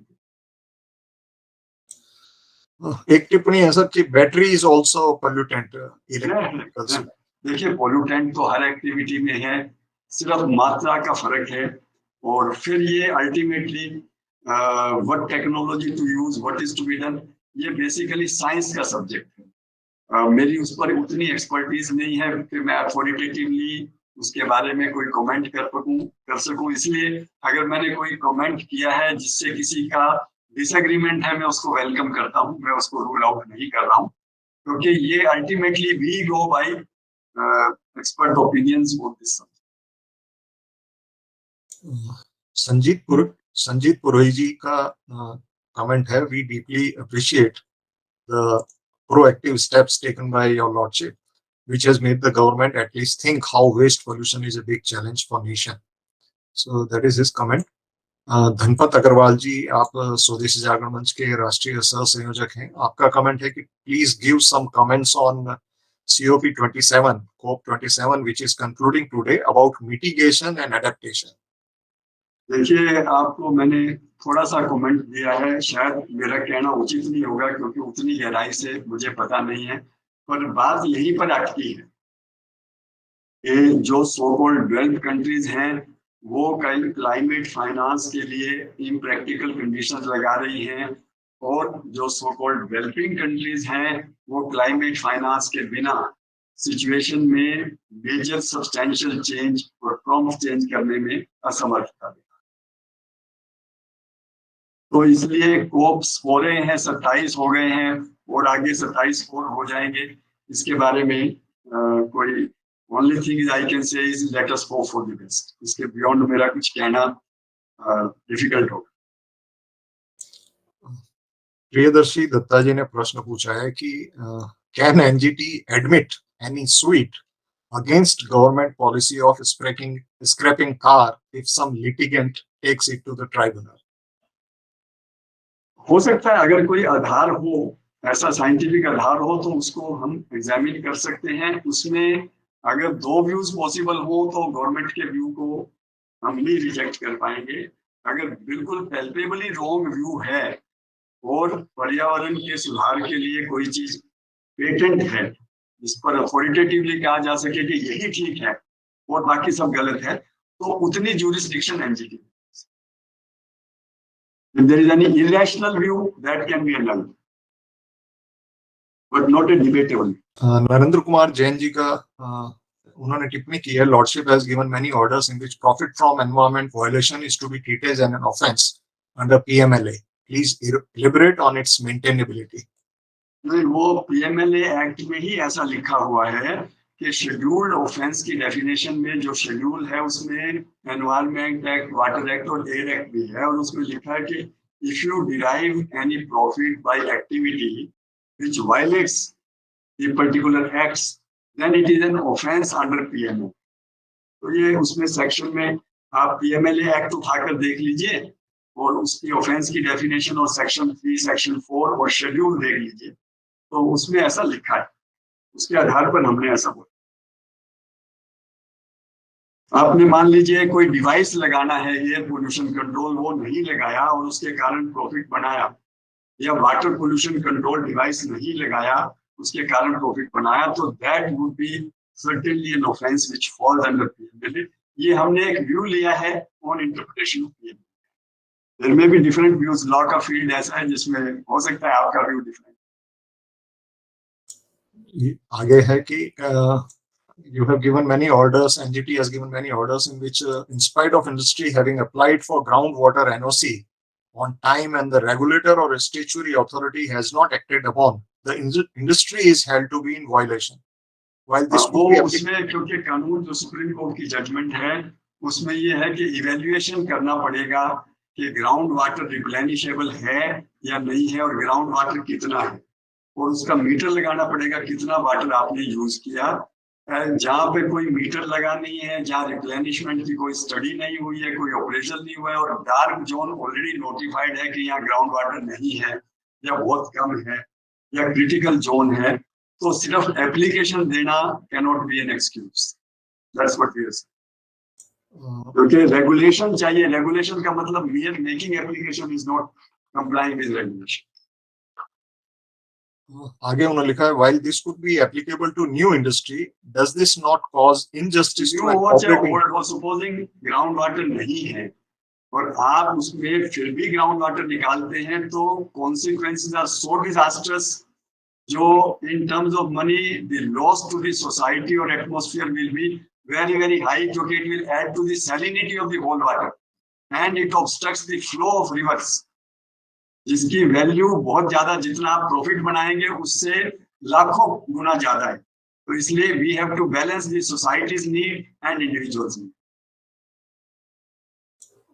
Lalit Singhania ji ने प्रशंसा करते हुए आपका गंगा पर पारित निर्णय ऐतिहासिक है, पर्यावरण संरक्षण पर आपके आदेश अत्यंत सराहनीय और अनुकरणीय है। साधुवाद, हृदय से धन्यवाद। उसके बाद YouTube के किसी ने डिमांड रखी, उसका बताया है कि हम हमारी वेबसाइट पे और YouTube चैनल पे अवेलेबल होगा। संजीव कुमार जी ने लिखा है, Delhi is most polluted city, basically air quality index is very poor, number of small scale industries and fuel used in industries need a detailed study. The data available in the Pollution Control Board is not updated both in Delhi and NCR. Honorable sir may like to take note of this. वो सब data इकट्ठा किया गया है, supreme court के judgements भी बहुत लगातार इस पर आए हैं, सब चीजों का सर्वे किया जाता है, लेकिन आज बंद हो जाती है, कल फिर एक्टिविटी शुरू हो जाती है, और उसको मॉनिटर करना थोड़ा सा एक पॉपुलर गवर्नमेंट के लिए भी मुश्किल होता है। जैसे अभी आपने कहा कि ग्राउंड वाटर निकाल रहे हैं तो हमें निकाल दे दीजिए, हमने एप्लीकेशन दे दी, काफी है। तो वो लोग कहते साहब हमारा धंधा बंद होगा, हम खाना कहाँ से खाएंगे, हम तो गरीब लोग हैं। वो एक्टिविटी चलती रहती है और उसको लोकल एडमिनिस्ट्रेशन भी उसको डिस्टर्ब नहीं करता। उसके कॉन्सिक्वेंसेस जनरल पब्लिक पर कितने भयानक हैं, इस बात के लिए चिंता कम हो जाती है। एक इंडिविजुअल जो अदरवाइज उसका रोटी बंद हो जाएगी, एक बहुत बड़ा मेजर इशू हो जाता है। और इकोनॉमी कहाँ जाएगी, एम्प्लॉयमेंट कहाँ जाएगी, ये जो इश्यूज हैं ये काफी बड़े इश्यूज हैं, ह्यूमन इश्यूज हैं, जिनके बारे में कोई कमेंट करना मेरे लिए इतना आसान नहीं है। हम तो एक लीगल इंटरप्रिटेशन पर जजमेंट देते हैं और to the best of our understanding और best of our whatever we think is fair and proper, उस हिसाब से जजमेंट लेते हैं। उसमें कोई हम ये क्लेम नहीं करते we are perfect, we can't be perfect, we are human beings, we can also commit mistakes. कुछ पार्टिसिपेंट्स ने हैंड रेज किया है, हाथ उठाए हैं अपने। देवेश खंडेलवाल, आप कुछ पूछना चाहते हैं? मेरा दो क्वेरी थी। एक तो आपने वैसे आंसर दे दिया उसका, इलेक्ट्रिक व्हीकल वाला, कि आफ्टर ऑल वो चार्ज तो बिजली से ही होती है और वो बिजली हमारी अधिकतर कोयले से बन रही है। लेकिन मेरा दूसरा सवाल है कि वो आजकल जो बड़े स्तर पर जो एक्सप्रेस वे बन रहे हैं और उसमें बड़ी मात्रा में पेड़ों की जो कटाई होती है, मैं भी जहाँ रहता हूँ मेरे घर से थोड़ी दूर ही दिल्ली मुंबई एक्सप्रेस वे बन रहा है, तो हजारों पेड़ उसमें काटे गए। तो उसका एक विकल्प ये बताया जाता है कि जितने पेड़ काटेंगे उतना पेड़ कहीं दूसरी जगह पर लगाए जाएंगे। लेकिन मेरा दो सवाल है उसमें कि जब वो पेड़ काटा जाता है तो मुश्किल से 2 मिनट लगते हैं उस पेड़ को काटने में, लेकिन वो उसको लगाते हैं कहीं हम और तो उसको 20 साल लगते हैं। तो वहाँ इकोसिस्टम उसको डेवलप होने में 20 साल हमारा पूरा जो पर्यावरण को नुकसान है वो पहुंच जाता है, और जहां से वो पेड़ कटता है तो वहां का पूरा इकोसिस्टम जो होता है वो डैमेज हो जाता है। तो इसके लिए एनजीटी के पास क्या विकल्प है और इसको हम किस तरह से इस प्रॉब्लम को सॉल्व आउट कर सकते हैं, क्योंकि एक्सप्रेस पे भी हमारी आज की जरूरत है, वो भी हमें ध्यान में रखना होगा। तो उसके लिए हम क्या कर सकते हैं? आपकी बात बिल्कुल सही है। एक भी पेड़ कटना यानी it is no less than death of a human being और may be death of many human beings. एक पेड़ कितने लोगों की लाइफ को सस्टेन करता है, एक पेड़ कितनी ऑक्सीजन जनरेट करता है और ह्यूमन बीइंग कितनी कार्बन डाइऑक्साइड जनरेट करते हैं, ये एक डॉक्यूमेंटेड चीज है। इसलिए एक भी पेड़ कटना नहीं होना चाहिए। एट द सेम टाइम अब उनका ये कहना है कि हाईवे नहीं बनेगी तो कंट्री का विकास कैसे होगा, हाईवे बनने से पोल्यूशन रुकेगा, नहीं तो व्हीकल वैसे रुके रहेंगे, और हाईवे बनेगा तो ट्रेवल टाइम कम होगा। तो highways are also necessary, also societies need, environment also societies need. ये बात ठीक है कि पेड़ कट के उसके बदले पेड़ लगाना is no compensation, I fully agree. और वो बात ठीक है कि उसको सालों साल लगेंगे और फास्ट ग्रोइंग भी पेड़ हैं और पेड़ वहीं लगने चाहिए, हाईवे के दोनों तरफ लगने चाहिए, लेकिन हाईवे के दोनों तरफ बिल्डिंग बन जाती है। ये फिर एक कंप्लायंस का विषय है कि हाईवे के दोनों तरफ पेड़ लगने चाहिए और डेंस फॉरेस्ट लगना चाहिए, और वहां और एक्टिविटी हाईवे के आसपास एक स्पेसिफाइड डिस्टेंस पर नहीं होना चाहिए। एनजीटी ने इस प्रकार के बहुत से ऑर्डर किए हैं, और ये भी कहा है कि आप ये नहीं करोगे तो हाईवे को बंद कर दीजिए, ऐसे भी किए। पर ये भी एट द सेम टाइम ये होता है कि सब सारा विकास रुक गया है, एनजीटी ने हाईवे को रोक दिया है। तो ये भी एक कॉम्प्लेक्स विषय जरूर है, पर आपकी बात बिल्कुल ठीक है, मैं उससे सहमत। दो चीजें आपने जो कहा कि हाईवे के लिए पेड़ काटे जाते हैं, इनफैक्ट हाईवे के लिए पेड़ काटे नहीं जाते हैं, बहुत माफिया की तरह से उसको काटा जाता है। और मेरे ख्याल में जिस तरह से पेड़ बिकते हैं उससे हाईवे का 1/3 खर्चा तो निकल आता होगा किसी भी हाईवे का। तो वो अपने आप में एक बहुत बड़ा एक I think it the mafia, जिसको I don't think it is within the purview of the NGT और किसी और के उसमें आसानी से रोकना। पर हाईवे बनाना से ज्यादा मुझे लगता है कि जंगल को हाईवे के नाम पे साफ करना जो है, this has become a very big trend. Now can we really stop that? अब ये काफी सोशल और एडमिनिस्ट्रेटिव इशू है जो आपने बताया है। ये हमारा देखने में आ रहा है कि एडमिनिस्ट्रेशन में कोई ऐसा, सबको एक पेड़ से ब्रश करना मुश्किल है, लेकिन एडमिनिस्ट्रेशन में काफी कमियां हैं, या एडमिनिस्ट्रेशन में सभी लोग जैसे होने चाहिए वो हैं, ये कहना भी मुश्किल। और इसलिए माफियाज सिर्फ पेड़ काटने में नहीं है, एनवायरनमेंट को डिस्ट्रॉय करने में माफियाज का, गार्बेज माफियाज भी है जो कूड़े को नहीं उठाने देना चाह रहे, उसमें भी वेस्टेड इंटरेस्ट लोगों। और सैंड माफियाज भी हैं जो सैंड माइनिंग करते हैं, उसके कारण माइनिंग की ट्रांसपोर्टेशन में और सब चीजों में जो इतना प्रदूषण होता है। कोल माफियाज भी हैं।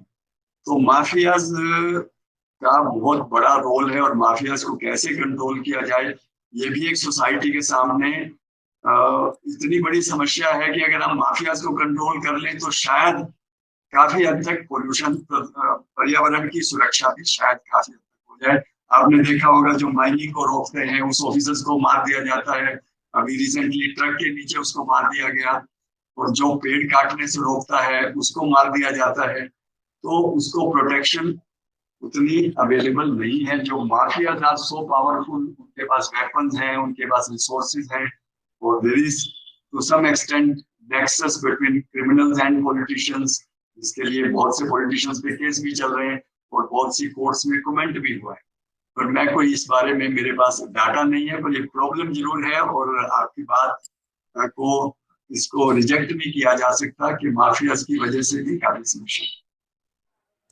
सर, मेरा एक प्रश्न है, आपने सैंड माइनिंग की बात की, मैं राजस्थान से आता हूँ और वहाँ बजरी के खनन पे रोक लगी थी लंबे समय से, और आपने कहा बजरी माफिया, तो वो जबरदस्त तरीके से उसका खनन भी होता रहा अवैध रूप से, और ट्रांसपोर्टेशन भी होता रहा, और डिस्ट्रिक्ट लेवल पे और ब्लॉक लेवल पे अधिकारियों के लिए कमाई करने का बहुत बड़ा साधन हो गया कि भाई इतने ट्रक निकलेंगे तो पर ट्रक तुमको इतना पैसा देना है, थाने को इतना देना है, एसडीएम को वगैरह उनको कितना पैसा देना है।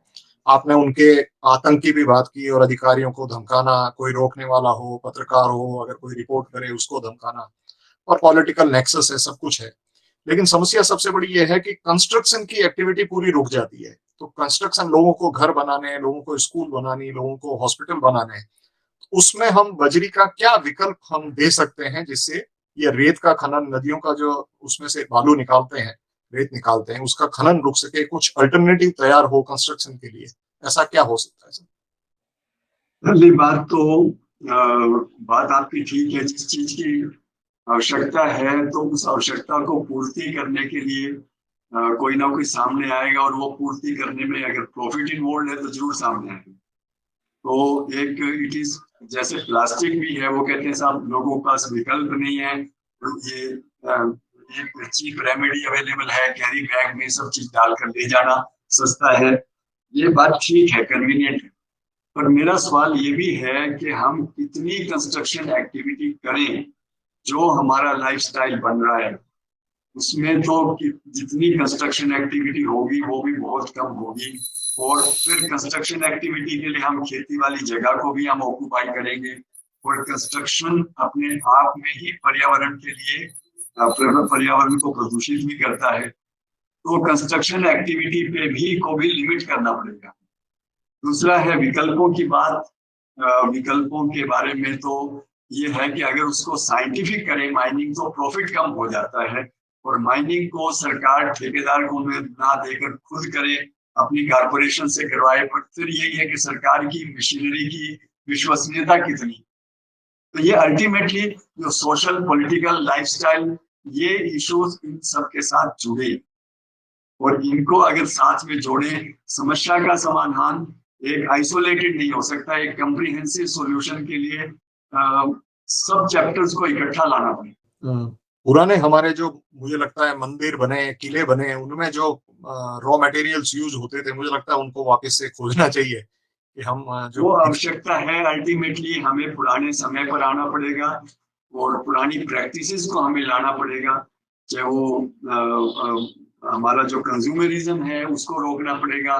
मॉडर्न लाइफ, मॉडर्न थिंकिंग हो सकती है, ज्ञान प्राप्त कर सकते हैं, अपने डिफेंस के को मॉडर्नाइज कर सकते हैं, घरों को भी मॉडर्नाइज कर सकते हैं। पर जिस प्रकार से हम बना रहे हैं, इतने बड़े बड़ी बिल्डिंग्स बन रही हैं, मल्टी स्टोरी बन रही है, और बनकर खाली पड़े हैं, लोगों ने सिर्फ ले लिए। एक आदमी ने 10-10 घर लेकर लॉक करके रख दिया, या अपना पैसा ब्लॉक करने के लिए पैसा स्पेयर है वो रख दिया है। तो डिस्ट्रीब्यूशन ऑफ वेल्थ और यूज ऑफ वेल्थ और अप्रोच टुवर्ड्स मनी और अप्रोच टुवर्ड्स लाइफ, मटेरियलिज्म, इस पर एक एजुकेशन या अवेयरनेस उसकी भी आवश्यकता। बिल्कुल आपने सही प्रश्न उठाया सर कि क्योंकि इससे न केवल जो आवश्यकता जिनको होती है घर की, उनके लिए कॉस्ट बहुत बढ़ जाती है, क्योंकि हमने प्रॉपर्टी को, रियल एस्टेट को एक इन्वेस्टमेंट का तरीका बना लिया। तो जिनके पास पैसा, आपने जैसे कहा, सरप्लस है या ब्लैक मनी है, तो पूरा लग जाता है, और टावर्स के टावर्स खड़े हैं जिनमें सिर्फ कबूतर बैठे रहते हैं, कोई इंसान रहता नहीं। तो ये दुख की बात है, और जो जिनकी घर की आवश्यकता भी है वो भी पूरी नहीं हो पाती। और ये पूरा एक जो दुष्चक्र चल गया इकोनॉमिक हमारा डेवलपमेंट का, कि जिसमें हम फोर्स करते हैं कि भाई गांव से कस्बे में आओ, कस्बे से शहर में आओ, शहर से मेट्रो में जाओ, तभी आपका आपका आर्थिक विकास होगा, आपकी आय बढ़ेगी, आपके लिए अच्छा रोजगार होगा। तो एक तो हमें रोजगार भी हमें गाँवों में और कस्बों में ले जाने पड़ेंगे, क्योंकि जितना शहरों पे, महानगरों पे बोझ पड़ रहा है, उतना हम सब देख ही रहे हैं। दिल्ली, बॉम्बे, बेंगलोर की अभी हमने देखा है कि कितनी बुरी हालत हो गई है। वहाँ एक समय गार्डन सिटी होती थी, बहुत ही बढ़िया वहाँ का मौसम होता था, और अब गर्मी भी है, पोल्यूशन है, और अभी जो बाढ़ आई उसमें वहाँ के नागरिकों की हालत खराब हो गई। तो जो बोझ बनता जा रहा है, महानगरों को प्रोत्साहन मिल रहा है, सारा फंड महानगरों की सुंदरता में, वहाँ मेट्रो बनाने में, वहाँ फ्लाईओवर बनाने में, उसमें खर्च हो रहा है, और हमारा जो रोजगार जहाँ जाना चाहिए वहाँ जा नहीं रहा है, और उसी कारण समस्याएं बढ़ रही है, और उसी कारण से पर्यावरण का संकट है, और उसी उन परिस्थितियों में एनजीटी का बड़ा रोल बढ़ जाता है। और हम सबको भी जागृति करने के लिए उसमें समाज में काम करना है। अपने बच्चों से भी बात करें और अपने साथियों से भी बात करें। आज की ये वेबिनार हमारे लिए बहुत महत्वपूर्ण रही, और मुझे लगता है कि हम सबको बहुत कुछ सीखने को मिला, कुछ प्रेरणा मिली काम करने की, और बहुत सारे ऐसे विषयों पे हमें हमारा मार्गदर्शन भी हुआ। माननीय न्यायमूर्ति श्री आदर्श कुमार गोयल जी ने अपना कीमती समय दिया। आपका इसके लिए हृदय से आभार। मैं भारत नीति प्रतिष्ठान की तरफ से आप सभी प्रतिभागियों का भी आभार व्यक्त करता हूँ।